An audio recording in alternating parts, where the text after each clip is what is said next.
অনুষ্ঠান আমরা আজকে আপনাদেরকে পবিত্র কোরআন শরীফের একটি চমৎকার সূরা রয়েছে, যেটা তেলাওয়াত করতে যেমন ভালো লাগে, শুনতেও তেমন ভালো লাগে, আর এই সূরাটির আলোচনাও কিন্তু শুনতে ভালো লাগবে। সেই সূরাটির নাম হলো সূরায়ে আর রহমান। তো এই সূরা আর রহমান, আল্লাহ তাআলা জান্নাতে যখন মানুষ যাবে, আমাদের আমাদের স্থল গন্তব্যস্থল কোথায়? আমরা ছিলাম রুহের জগতে, সব একসাথে আমাদেরকে আল্লাহ তৈরি করেছে, আগে পিছিয়ে পরে এসছি। কিন্তু তৈরি করা শেষ একবার একটা গুদামে রেখেছেন আমাদেরকে, সেই গুদামটার নাম হলো আলমে আরোহ। এখান থেকে আল্লাহ তাআলা কি সামনের স্টেশনে আমাদেরকে পাঠিয়ে দিলেন বা অ্যাডভান্স করে দিলেন। সেই স্টেশনটার নাম হলো আলমে রেহমি, মায়ের উদর। আমরা প্রত্যেকই মায়ের উদরে থেকেই পৃথিবীতে এসেছি, কেউ আসমান থেকে তপাস করে পড়ি। মায়ের উদর ব্যতীত আমরা কোনো নবী ওলি পৃথিবীতে আসতে পারি না। হ্যাঁ, বাবা ছাড়া এসছে, কিন্তু মা ছাড়া না। যেমন বাবা ছাড়া হযরতে ঈসা আলাইহিস সালাম, ওনার বাবা নেই, কিন্তু তাই বলে মায়ের উদর ছাড়া তো আসতে পারেনি। মায়ের উদর ধরেই আমরা দুনিয়াতে এসেছি, এই জন্য সেটা একটি জগৎ, আলমে রেহমি বলে এটাকে। সেখানেও আপনি বেশি দিন থাকতে পারবেন না। আল্লাহ তাআলা আপনাকে পাঠিয়ে দিলেন আরেক স্টেশনের দিকে, সেটা হলো আলমে নাসুতি, যেখানে আমরা বসে আছি এই পৃথিবী। এখানেও থাকা যাবে না, ইচ্ছা মতো থাকা যাবে না, সাডেন টাইমে এখান থেকে যেতে হবে। এখান থেকে লিভ করে আমরা যেখানে যাব সেই স্টেশনটার নাম হচ্ছে আলমে বারজাখ, কবরের জিন্দেগি। সকলেই আমরা, যার কবর যেখানেই হোক, ওটা একটি জগৎ, কবর। তো এখানেও ইচ্ছে করলে যে অনন্তকাল ঘুমিয়ে থাকবো আমি, আর কোথাও যাব না তা না। এখান থেকেও একটি নির্দিষ্ট সময় আপনাকে উঠানো হবে, আরেকটি স্টেশনের দিকে নিয়ে যাওয়া হবে, এটার নাম হলো আলমে মাহশার, হাসরের ময়দান। এই হাসরের ময়দানে মানুষকে আল্লাহ দুই ভাগ করে ফেলবেন, এক ভাগ আল্লাহর ডান দিকে, এক ভাগ আল্লাহর বাঁ দিকে। তো ডান দিকে যারা যাবে তারা বেহেশতে যাবে, বাঁ দিকে যারা যাবে তারা দুজনে যাবে। আসহাবুল ইয়ামিন, আসহাবুল শিমাল। এখন আসহাবুল ইয়ামিন যারা বেহেশতে যাবে, তাদেরকে আল্লাহ তাআলা প্রথমেই বেহেশতে পাঠাবেন। তো নন রেসিডেন্সিয়াল বেহেশতে হল রুমে পাঠাবেন। সেখানে যাবার পরে আল্লাহ তাআলা তাদেরকে সালাম দেবেন, সালামুন আলাইকুম তিবতুম ফাদখুলুহা খালিদিন।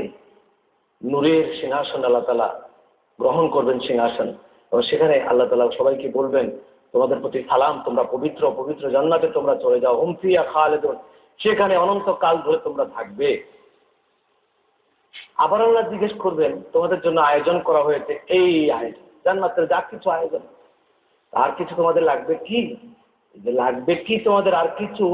মেহমানের জন্য, কোনো গেস্টের জন্য এই শব্দটি কিন্তু নট অনলি ফর ট্রেডিশনাল, এটা আল্লাহর শেখানো শব্দ।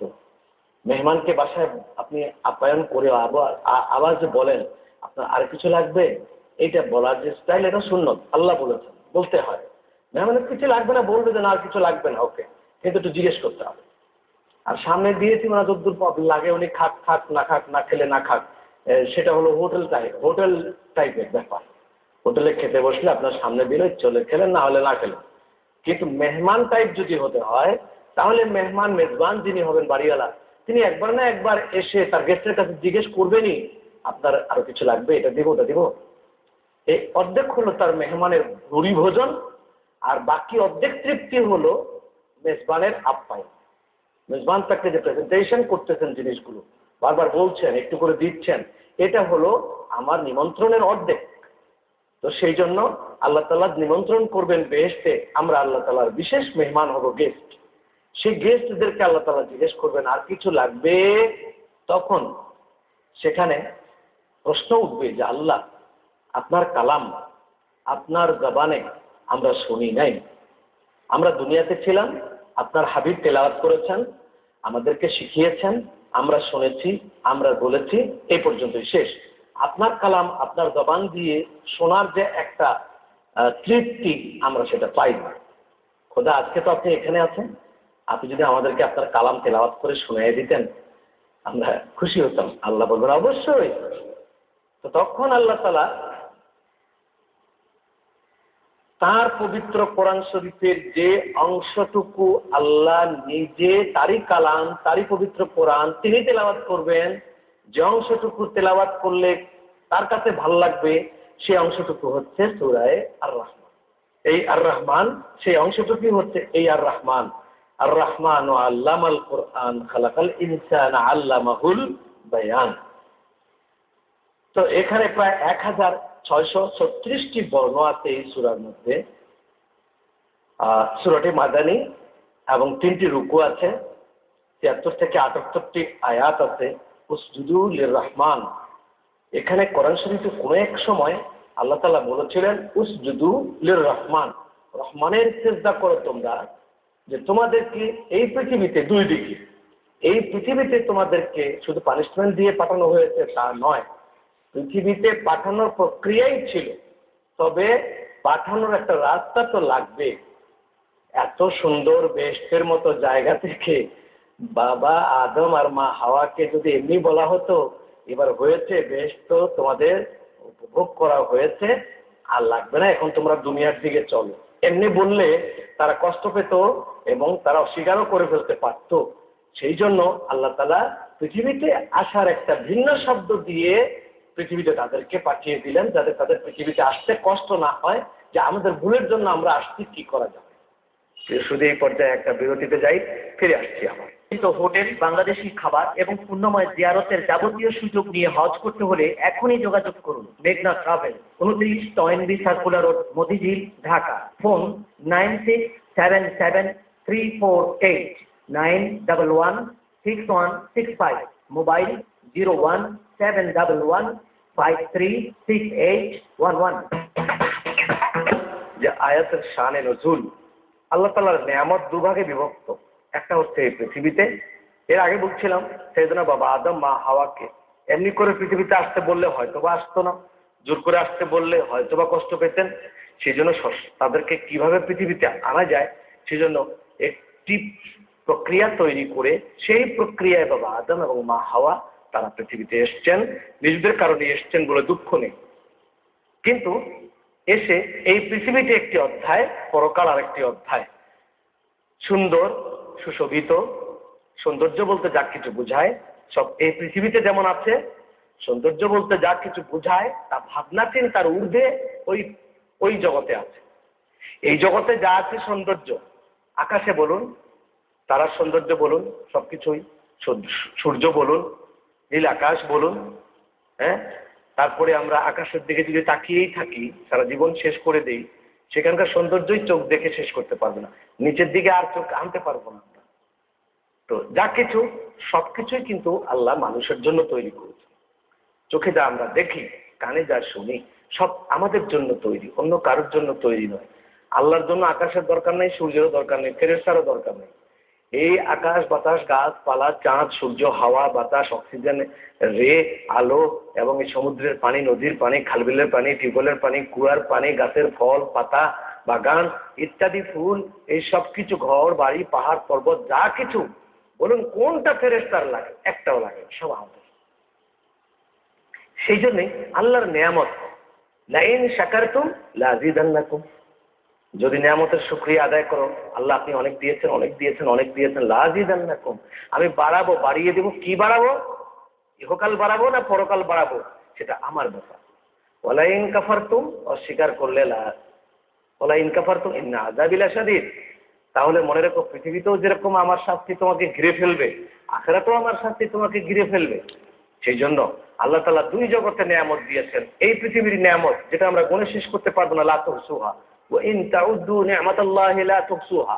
আল্লাহ তাআলা পরিষ্কার চ্যালেঞ্জ করে বলে দিয়েছেন, তোমাদেরকে যদি গুনতে বলা হয় যে তোমরা এক একটা করে নেয়ামত গুনে গুনে আমার শুকরিয়া আদায় করো, লা তুহসুহা, অসম্ভব, গণনা করতে পারবে না, পারবে না, পারবে না। এত নেয়ামত আল্লাহ দিয়েছেন, কিন্তু কই একবারের জন্য ছোট্ট একটা নেয়ামত হিসাব করুন না। আপনি হসপিটালে গিয়ে অক্সিজেন লাগান না, ঘন্টায় কত টাকা বিল নেয়। আর আপনার বয়স 50 বছর, আমার বয়স 50 বছর, একজনের বয়স 60 বছর, একজনের বয়স 100 বছর। 100 বছরে যে আমরা অক্সিজেন নিয়েছি, কত টাকা বিল হয়েছে খবর আছে? কোনোদিন কি আল্লাহ আমাদের কাছে বিল চেয়েছেন? বিল চাননি। আল্লাহ আমাদের কাছে কোনোদিন বিল চাননি। আপনি রাইস মিলে যেয়ে ধান ভাঙাচ্ছেন, সেখানে মন কত করে নিচ্ছে দেখুন একবার। আর আল্লাহ তাআলা এই মুখের ভিতরে 32 দাঁতের মাঝখানে লিকলিকে নরম জিহ্বা দিয়েছেন, সেটাতে ভাত ঢুকিয়ে দিচ্ছি, রাইস মিলের মতো ওটাকে হজম করে অর্ধেক আধা হজম করে ভিতরে ঢুকাইয়া দিচ্ছে, সেখানে এক চেম্বারে গিয়ে হজম হচ্ছে, সেখান থেকে আরেক চেম্বারে গিয়ে গরম হচ্ছে, সেখানে থেকে আরেক চেম্বারে গিয়ে এটা ডিভাইডেড হয়ে যাচ্ছে, ডিস্ট্রিবিউশন হচ্ছে, কোনোটা রক্তে যাচ্ছে, কোনোটা ক্যালসিয়ামে যাচ্ছে, কোনোটা পানিতে যাচ্ছে, কোনোটায় কোষতে যাচ্ছে, কোনোটায় হাড়ে যাচ্ছে, এক একটা এক দিকে চলে যাচ্ছে, ভিটামিন তৈরি হয়ে যাচ্ছে, তারপর আপনার শরীর ঠিক আছে, স্ট্রেংথ আপনার আছে। এই যে আল্লাহ তাআলার নিয়ামত, চেম্বারগুলো অফি আনফুসিকুম আফালা তুবসিরুন, তুমি কি তোমার দিকে দেখো না? তোমার শরীরকে একবার তুমি দেখো, ওখানে আমাকে খুঁজে পাবে, ওখানে আমার কত কুদরত লুকিয়ে আছে তুমি দেখো। এই জন্যই তো আল্লাহ রাসূল বলেছেন যে একজন আবেদ যদি সারা রাত নামাজ পড়ে, সারা রাত নামাজ পড়তে পড়তে ঘুমাচ্ছে না, আর একজন ভাবুক যদি এক মুহূর্ত তাফাক্কুর করে চোখ বন্ধ করে, আহা আমার ভিতরে তো আল্লাহ আছেন, আল্লাহর ক্রিয়েশন যদি আমি একবার থিঙ্ক করি, আমার ভিতরে যদি আমি একবার চিন্তা করি, তাহলে দেখবো এখানেই আল্লাহ আছেন। আল্লাহকে খোঁজার জন্য দূরে যাওয়া লাগে না। এই জন্য একজন ভাবুক যদি এক মুহূর্ত ভাবে, তাফাক্কুর করে, মুরাকাবাত করে, চিন্তা করে, সারা রাত নামাজ পড়ার চাইতে তার ভাবনা এক মুহূর্তের শ্রেষ্ঠ। দুর্বল এক মুহূর্ত কেউ ভাববে আল্লাহকে নিয়ে, আল্লাহর সৃষ্টি নিয়ে, আল্লাহকে নিয়ে নয়, আল্লাহর সৃষ্টি নিয়ে, আল্লাহর কুদরত নিয়ে, আল্লাহর শক্তি নিয়ে, আল্লাহর মহিমা নিয়ে, আল্লাহর মায়া নিয়ে, আল্লাহর রাগ নিয়ে, আল্লাহর সৃষ্টি নিয়ে, এগুলো নিয়ে ভাবা যাবে, বাট আল্লাহকে নিয়ে না। আল্লাহকে নিয়ে ভাবতে গেলে এক পর্যায়ে ইমান থাকবে না, সেই জন্য ওটা নিয়ে ভাবা যাবে না। ওগুলো ভাবে যাদের ইমান নষ্ট তারা ভাবে। সেই জন্য আল্লাহ তাআলা বলেছেন এই যে নিয়ামত দুই দিকে, এদিকে দুনিয়ার নিয়ামত, ওদিকে আখিরাতের নিয়ামত। আখিরাতের নিয়ামত হলো বর্ণনার ঊর্ধ্বে, বর্ণনাতীত, কোনদিন বর্ণনা করে শেষ করা সম্ভব নয়। যা আমাদের চোখ কোনোদিন দেখে নাই, যা আমাদের কান কোনোদিন শুনে নাই, যা আমাদের দিল কোনোদিন ভাবে নাই, আমরা সেগুলো সেখানে গিয়ে পাবো। কিন্তু দুনিয়াটা আমরা দেখছি। সেই জন্য আল্লাহ তাআলা বলছেন এই পৃথিবীর নিয়ামত পেয়ে তোমরা উসজুদুল রহমান, যে নিয়ামত আমি আল্লাহ, আমার আরেকটি নাম আল্লাহ নামের পরে, আল্লাহ তাআলার 99টা নাম আছে, তার দ্বিতীয় নামটি হচ্ছে রহমান। আল্লাহ প্রথম নাম আল্লাহু রহমানুর রাহিম, আল্লাহু রহমানুর রাহিম, দ্বিতীয় নামটি রহমান আল্লাহ তাআলা। আর এই জন্য আল্লাহ তাআলা বলেছেন যে উদুল্লাহ আউদুর রহমান, তোমরা আমাকে আল্লাহ বলে ডাকো অথবা রহমান বলে ডাকো। তো আল্লাহ বলে ডাকো অথবা রহমান বলে ডাকো। কেন? আল্লাহ তাআলার গুণবাচক নাম বাকিগুলো, আর ইসমে জাত হলো একটি আল্লাহ, এটি আল্লাহ রেখেছেন। আর বাকি নামগুলো গুণবাচক নাম, সেগুলো তিনি রেখেছেন।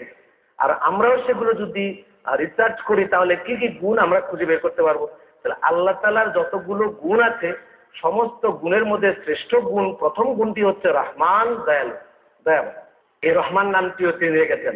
আর এই সূরাটির নাম হচ্ছে সূরায়ে আর রহমান, সেই দয়ালু খোদার দয়া, সেই দয়ালু খোদার দয়া। চলুন সেই দয়ালু খোদার কি দয়া আমরা বলছি, তার আগে একটা বিজ্ঞাপনে যাই। নিয়ামত দুই ভাগ, জগতের এই জগতের ওই জগতের। এই জগতের নিয়ামতের জন্য শুকরিয়া আদায় করতে হয়, ওই জগতের নিয়ামতের জন্য শুকরিয়া আদায় করতে হয়। নিয়ামতের শুকরিয়া আদায় করতে বলেছিলেন যে আউদুর রহমান উসজুদুল রহমান, রহমানের তোমরা সিজদা করো। তো কাফেরেরা অবাক হয়ে বলেছিল, এতদিন মোহাম্মদ বললো আল্লাহর সিজদা করো, আজকে বলে রহমানের সিজদা। রহমানটা কি? এক।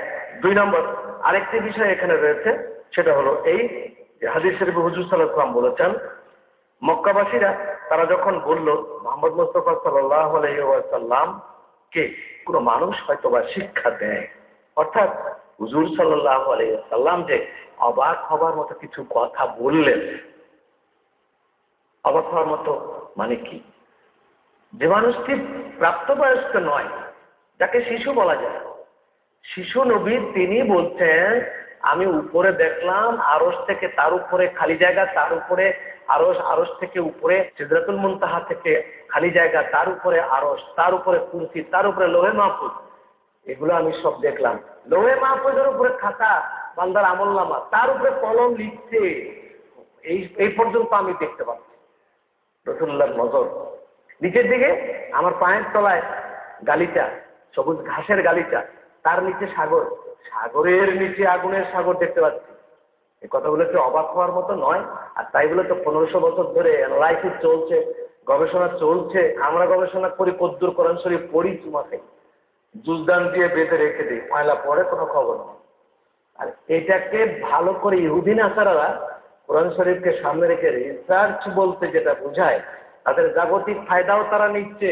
আরবার এই কোরআন শরীফ পড়াইয়া আলেম বানাইয়া এদেরকে আমাদের ভিতরে ঢুকাইয়া দিচ্ছে, আমাদেরকে যেন ইহুদি নাসারাদের হাত দিয়ে, তাদের হাত দিয়ে আমাদেরকে মেরে অস্ত্র নষ্ট করতে না হয়, গোলাবারুদ ক্ষয় করতে না হয়, জনবল ক্ষয় করতে না হয়, টেনশনে থাকতে না হয়। টেনশন ফ্রি, গোলাবারুদ ক্ষয় হবে না, শরীরে পরিশ্রম ব্যয় হবে না, কিন্তু মারার কাজটা ঠিকই হবে। সেই পলিসি তারা খুঁজে বের করলো, দাঁড়ি টুপি পাগড়ি পটকা বেঁধে কপালে নামাজের দাগ দিয়ে হুজুর তৈরি করলো, তারা কোরআন হাদিস পড়াই। সেই হুজুরদেরকে আমাদের ভিতরে ঢুকাইয়া দিল, তোমরা এক একটা ফতোয়া এমন ভাবে দিবা যে এক ফতোয়া যেন আণবিক শক্তির কাজ করে, গোটা বাংলাদেশ কুকুর বানিয়ে দেয়। অর্থাৎ পৃথিবীর এলাকাকে এলাকা কাটাকাটি মারামারি, মুসলমান মুসলমানকে মারবে, মুসলমান মুসলমানকে কাটবে, মুসলমান মুসলমানকে হত্যা করবে, মুসলমান মুসলমানের বিরোধিতা করবে, ইমানদার ইমানদারের বদনাম করবে, ইমানদার ইমানদারের উপরে হামলা করবে, এমন ওষুধ পয়জন তারা পাগড়ি বাইন্দা ভিতরে দিয়ে দিল। পাগড়ি ভট্টা বেঁধে যেই মুনাফিক তাদের কাছে গিয়ে আশ্রয় নিয়েছিল, খাইবার থেকে রাসূলুল্লাহ তাড়িয়ে দিয়েছিল, মদিনার থেকে তাড়িয়ে দিয়েছিলেন, খাইবার থেকে তাড়িয়ে দিলেন হযরত ওমর। সেখান থেকে তারা পৃথিবীর থেকে তো বিলীন হয়ে যায়নি, তারা রোম সাম্রাজ্যে গিয়েছে, ইতালির রোম, ওখানে গিয়ে রোম সাম্রাজ্যের রাজাদের কাছে কম্বাইন্ডলি যুক্তি করেছে। তারপরে তারা এই আরবের মুনাফিক আর ইংরেজের কাফের, তারা মিলে ইসলামের প্রতি আক্রমণ আগে করত। সে আক্রমণের ধারাবাহিকতায় চলে গেছে জঙ্গে তাবুক, জঙ্গে মাওতা, ৮৩টি যুদ্ধ আরবদের সাথে হয়েছে, জঙ্গে তাবুক, জঙ্গে মাওতা পর ক্রুসেডের যুদ্ধ। ক্রুসেডের যুদ্ধের পরে আস্তে আস্তে আসলো তারা যে আমরা যুদ্ধ করে শুধু গোলাবারুদ দায় করে লাভ নাই, যুদ্ধ করতে হবে, ওদের সাথে ওদের লাগাতে হবে, ইমানদারের সাথে ইমানদার, মুসলমানের সাথে মুসলমানের। কিভাবে লাগাতে হবে? এই কোরআন শরীফ দিয়ে লাগাতে হবে।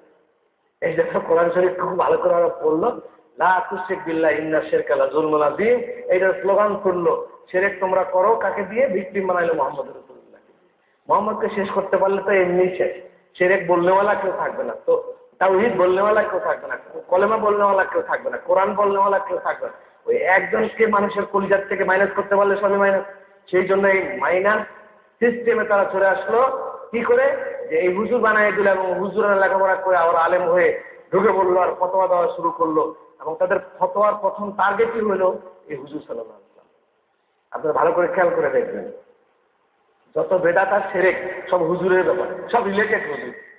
যত বেদাত আর শিরকের ওদের কথা সব হুজুর রিলেটেড। হুজুরকে শেষ করতে পারলে ওরা খুশি, তাহলে সারারা তাদের নতুন সূর্য উঠে তাদের চেহারা। সেই জন্য হুজুরকে তারা বরদাস্ত করতে পারতেছিল না। মুনাফেকরা হুজুরের বরদাস্ত করতে পারতেছিল না। হুজুর কোনো কাজে খুশি হলে মুনাফেক বেজার হতো, হুজুর কোনো কাজে বেজার হলে মুনাফেক খুশি। সেই ধারাবাহিকতা ওরা এবং এখনকার এই হুজুরেরও, যেসব হুজুরেরা হুজুর সাল্লাল্লাহু আলাইহি ওয়াসাল্লামের ইজ্জত, হুজুরের শান, হুজুরের মান, হুজুরের পৃথিবীতে শুভাগমনের আনন্দ, এগুলোর কথা শুনলে ওদের মাথা গরম হয়। এগুলোর কথা শুনলে ওরা তাড়াতাড়ি বেদাত শিরক ফতোয়া দেয়। ওই মাথা গরম হয়ে যায় কেন? ধারাবাহিকতা, রক্তের ধারাবাহিকতা, রক্তের স্রোত কথা বলে, রক্তের উপাদান কথা বলে। পাগলের ছেলে পাগলের মতো কথা না বললেও তার ছেলে আরেকটা এমন পাগল হবে যে ও দাদার চেয়ে আরো বড় পাগল। এই জন্য পাগল, সুদখোর, ঘুষখোর, এই তিন জিনিসের ভিতরে রক্তের প্রবাহ জিন থাকে। ফতোয়া আলমগীরিতে আছে এই জিন, এদের রক্তের প্রবাহ বেয়ে যায় বংশানুক্রমে চলে যায়, যেতে যেতে যেতে যেতে যেতে যেতে দেখা যাবে পাগল ভালো, পাগলের ছেলে ভালো, পাগল একটা বড় পাগল, তার ছেলে বেশ ভালো। আমি মনে করলেন যে যাক বাঁচা গেছে, পাগলের ছেলে তো ভালো। দেখবেন ওই পাগলের ছেলে একটা এমন পাগল হবে তো দাদার থেকে আরো থেকে। কেন? এই যে রক্তের কণিকা জিন, রক্তের উপাদান, এটা লুকিয়ে থাকে। এটা বাপের কাছ থেকে ছেলের কাছে যায়, ছেলের কাছ থেকে তার ছেলের কাছে যায়, যেতে যেতে যেতে যেতে ওই জিন তার সুপ্ত বিস্ফোরণ শক্তি নিয়ে কোনো না কারো কাছে গিয়ে বিস্ফোরিত হয়। তো আব্দুল্লাহ ইবনে উবাই ইবনে সলুলের রক্ত, আব্দুল্লাহ ইবনে জুল কুয়াইসারা তামিমের রক্ত, মিস্টার ইয়াজিদের রক্ত, এগুলো বেয়ে বেয়ে বেয়ে বেয়ে আলেমদের সুরত ধরে আমাদের কাছে চলে আসছে, দাঁড়িয়াল্লাহর সুরত ধরে। এখন এগুলো কারো কারো মুখ দিয়ে বিস্ফোরিত হয়। সেটাই দেখবেন রসুল্লাহর বিরুদ্ধে কথা, রসুল্লাহর বিরুদ্ধে কথা আসা মানেই হচ্ছে মিস্টার ইয়াজিদ কোম্পানি, ইয়াজিদের সঙ্গী সাথী তারা, আর কিছু না। আর শিরকের ওরা ভালো করে জানে, আমরাও জানি শিরক কাকে বলে। আল্লাহর সঙ্গে কাউকে শরীক করা, আল্লাহর সঙ্গে ক্ষমতায় শক্তিতে গুণে কাউকে প্যারালাল করে দেওয়া, এই হচ্ছে শিরক। আমরা মুহাম্মদ রাসূলুল্লাহকে আল্লাহ মনে করি না, আল্লাহর প্যারালাল শক্তি মনে করি, না গুণে না ক্ষমতায়, কোনোটাই নেই। তিনি মাখলুক কি মনে করি। তারপরেও তারা আমাদেরকে শিরক বলে, তার কারণ কি? হুজুর হলো তাদের টার্গেট, হুজুরকে শেষ করে হলো এদের উদ্দেশ্য। সেই জন্য আল্লাহর নবী যখন বলেছেন আল্লাহর নেয়ামতের কথা, তখন কাফেররা বলেছে এত অবাক হওয়ার মতো কথা মোহাম্মদ বলে কি করে? মাটির নিচে সাগর, সাগরের নিচে আগুন, উপরে দেখতে পান আরশের উপর কুরসি, কুরসির উপরে লবে মাহফুজ, এত অবাক হওয়ার মতো কথা বলেন। মেসওয়াকের মধ্যে 70টা গুণ আছে, এত অবাক হওয়ার মতো কথা বলেন। একই মানুষ সামনের দিকে যদ্দূর দেখে পিছনে তদ্দূর দেখে, একই মানুষ এত সুন্দর সুন্দর কথা কি করে বলেন? নিশ্চয়ই তাকে গোপনে রাতের বেলা কেউ শিক্ষা দেয়। তারা খুঁজে বের করার জন্য লোক পাঠাইলো, বেড়ার কাছে দাঁড়াইলো, দেখবে মোহাম্মদের লোকটা কে পড়ায়, কে পড়ছে। দেখে হুজুর একাই পড়ছেন, নাজির হচ্ছে আর হুজুর তেলাওয়াত করছেন। তেলাওয়াতের সৌন্দর্যে এক কাফিররা দাঁড়ায় থাকলো সারা রাত, বলতে পারলো না কোন দিক দিয়ে ভোর হয়ে গেছে, এতই মজা লাগে। ইনশাল্লাহ বাকি আলোচনা পরে করা যাবে। আল্লাহ আমাদেরকে হেফাজত করে রাসূলের পাক সাল্লাল্লাহু আলাইহি ওয়াসাল্লামের প্রেম ও আদব নিয়ে বেঁচে থাকার তৌফিক দিন। ওয়া আখিরু দাওয়ানা আলহামদুলিল্লাহি রাব্বিল আলামিন। আসসালামু আলাইকুম ওয়া রাহমাতুল্লাহি ওয়া বারাকাতুহু।